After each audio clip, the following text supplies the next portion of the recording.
Assalamualaikum warahmatullahi wabarakatuh. Salam sejahtera, salam rahayu, salam kebajikan untuk kita semua. Sebelum melanjutkan pembahasan masalah pertanyaan dari teman kita, ada yang menanyakan bagaimana caranya agar hidup lebih tenang, lebih nyaman, lebih tentram, lebih dapat menikmati kehidupan ini selayaknya manusia umumnya. Sebenarnya kalau kita ingin menikmati hidup itu, terlebih dahulu yang kita sadari itu, kita harus menyadari bahwasannya kita ini seorang hamba. Dan jika memang kita seorang hamba, pasti akan membutuhkan yang namanya Gusti Pangeran. Itu dulu yang harus ditanamkan dalam diri kita. Jika memang itu telah tertanam, maka akan dapat memasuki fase berikutnya. Apa itu fase berikutnya? Adalah bagaimana kita berhusnudzon billah.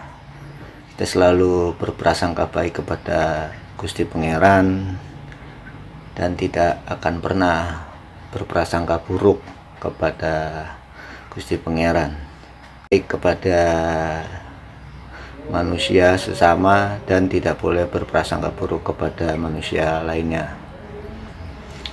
Berprasangka baik kepada Gusti Pangeran, salah satu contohnya kita berdoa. Umumnya manusia itu berdoa itu, jika doa kita dijabah, pasti yang terlintas dalam benak pikiran kita, pasti doa tersebut terkabul dan ada bentuknya, ada sesuatu yang kita gapai, ada sesuatu yang telah kita raih, atau ada sesuatu yang dapat kita nikmati dari hasil doa tersebut. Dan apabila tidak itu semua terjadi, maka pasti pikiran kita bahwa Gusti Pangeran tidak mengijabah doa kita. Ini yang keliru, yang mesti kita rapikan dulu bagaimana tata caranya berdoa. Berdoa itu kita meminta, memohon, memelas pada Gusti Pangeran. Yang saya bilang pertama, bahwasanya kita ini hamba, kita ini butuh, kita ini berdoa, memohon ampun, meminta suatu hajat atau kebutuhan atau keinginan. Seharusnya yang kita sadari ini, kita ini hamba, dan yang kita pinta itu adalah Gusti Pangeran. Jadi kita harus sadar diri dulu, kita ini siapa, kan gitu. Kita meminta harus dituruti atau harus dijabah atau itu sebenarnya keliru. Padahal Gusti Pangeran itu pasti akan mendengar doamu dan akan pasti mengabulkan semua permohonanmu, doamu, dan semua hajat-hajatmu. Pasti mengabulkan. Jika seorang hamba berdoa, maka Gusti Pangeran akan mengabulkan. Kategorinya 3. Jadi kalau 3 ini, yang pertama itu Allah akan mengabulkan doa seorang hamba dengan waktu yang tepat, dengan permohonan yang tepat, dengan keinginan dan hajat yang tepat. Itu yang pertama. Terus yang kedua, di Pangeran itu akan mengabulkan doa seorang hamba. Walaupun tidak dikabulkan, akan diganti pada waktu yang lain atau pada saat yang tepat atau atas keinginan kehendaknya Gusti Pangeran, tidak keinginan dari seorang hamba atas doanya. Itu yang kedua. Yang ketiga, Gusti Pangeran pasti mengijabah doa seorang hamba, walaupun tidak diberikan pada awal setelah berdoa, pasti akan diberikan penggantinya. Umpama seorang hamba ini berdoa A, lalu diberikannya B atau C. Karena Gusti Pangeran itu maha mengetahui dari apa yang tidak ketahui. Bisa jadi menurut kita baik, menurut Gusti Pangeran itu tidak baik untuk kita. Begitupun sebaliknya. Maka itu dulu yang harus ditanam dalam diri kita.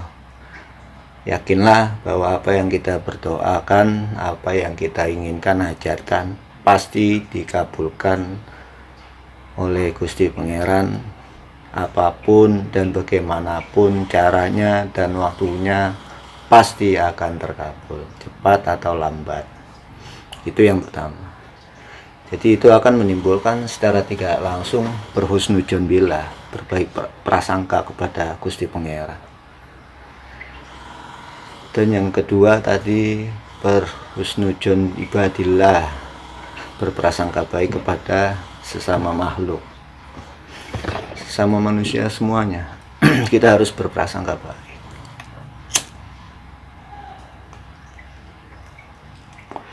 Kita tidak boleh berprasangka buruk kepada siapapun. Apalagi kita hanya melihat seorang itu hanya dari sekarang hingga masa lalunya kita melihat. Padahal kita tidak mengetahui nantinya akan kedepannya itu bagaimana. Kita nggak akan mengetahui. Bisa jadi Gusti Pangeran akan merubah suatu atau seorang hamba menjadi lebih baik atau lebih dari yang lalu. Mungkin saja terjadi. Maka dari itu kita tidak boleh berprasangka buruk kepada sama manusia, karena memang sudah tercatat banyak sejarah, banyak pelajaran yang mungkin yang pernah kita dengar atau kita lihat atau pernah kita dapat omongan dari seseorang.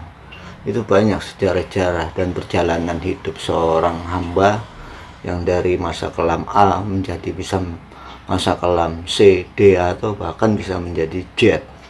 Ini yang bahaya untuk diri kita.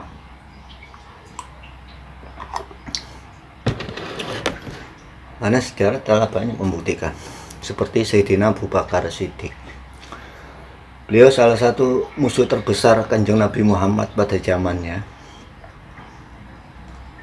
Tapi apa, Kanjeng Nabi Muhammad tidak pernah melakukan kekasaran. Apalagi membalas segala tindak tanduk yang Sayyidina Abu Bakar lakukan. Sayyidina Umar bin Khattab ini singanya padang pasir, rem.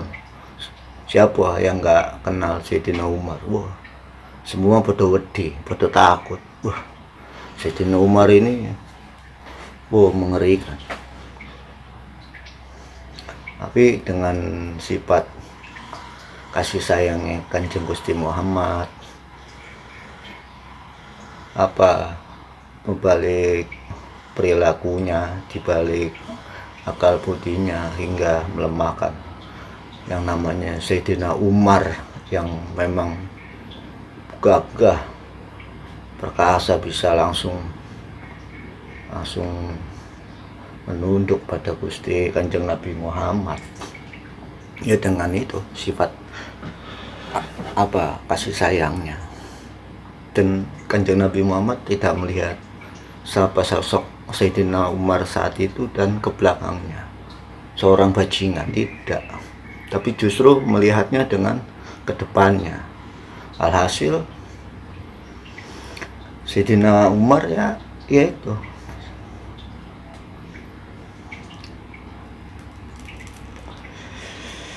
bisa bersebelahan, berdampingan, bahkan dengan Kanjeng Nabi Muhammad makamnya bisa bersebelah. Dan pada masa hidupnya membela perjalanan dakwah Kanjeng Nabi Muhammad SAW. Ya itulah, jadi kita ini harus waspada, harus eling bahwasanya itu kita tidak dapat yang namanya menilai seseorang itu dari covernya saja atau dari yang sekarang saat ini. Itu salah satu contohnya. Terus bagaimana untuk menghilangkan penyakit kita ya, ada yang dalam hati kita, penyakit dalam hati. Intinya kita harus kembali dulu pada titik nol, bersuwung, bertafakur, atau bersemedi, atau merenung dalam kesunyian. Itu yang akan menghantarkan kita pada titik nol. Dari situ nanti kita akan memunculkan kesadaran bahwasannya kita ini, oh iya, sejatinya kita ini seorang hamba, dan pada makhluk lainnya sama, pada manusia lainnya tidak ada perbedaan, maupun itu dari nasab, maupun itu dari gelar, dari jabatan, dari pangkat, dari kekuasaan, ataupun apapun tidak berpengaruh. Kita akan menjadi manusia yang memang benar-benar memandang semuanya sama. Kita ini sama tercipta, dan kita kembali pun kita akan sama, tidak ada yang lain, pasti akan sama. Makanya berhati-hatilah dalam menjalani hidup ini. Jangan sampai kita selalu bersujon kepada Tuhan, Gusti Pangeran, dan kepada makhluknya, karena ini yang akan menjadi titik awal penyakit hati itu akan terus berkembang. Jika hati kita sudah hitam, maka agak repot juga untuk membersihkannya, butuh waktu. Dan saya bilang, bersyukur orang-orang yang sering melakukan penyucian dirinya, mensucikan hatinya, mensucikan perbuatannya, mensucikan tindak tanduknya, pikirannya. Itu yang salah satu bisa menghantarkan manusia tersebut untuk menjalani hidup ini lebih tentram, aman, adem ayem, dan dapat menikmati kehidupan sejatinya kehidupan. Sekali lagi saya hanya ingin memberikan satu peringatan untuk kita semua, wabil khusus untuk diri saya. Yuk mari kita belajar dari awal. Kita ini hanya manusia, sama dengan manusia yang lain. Kita pasti memerlukan pertolongan manusia yang lainnya, kita memerlukan kebutuhan dari orang lain yang lainnya, kita memerlukan kasih sayang dari orang lain yang lainnya, dan lain-lainnya. Itu pasti, karena kita ini sejatinya seorang kawulo atau seorang hamba.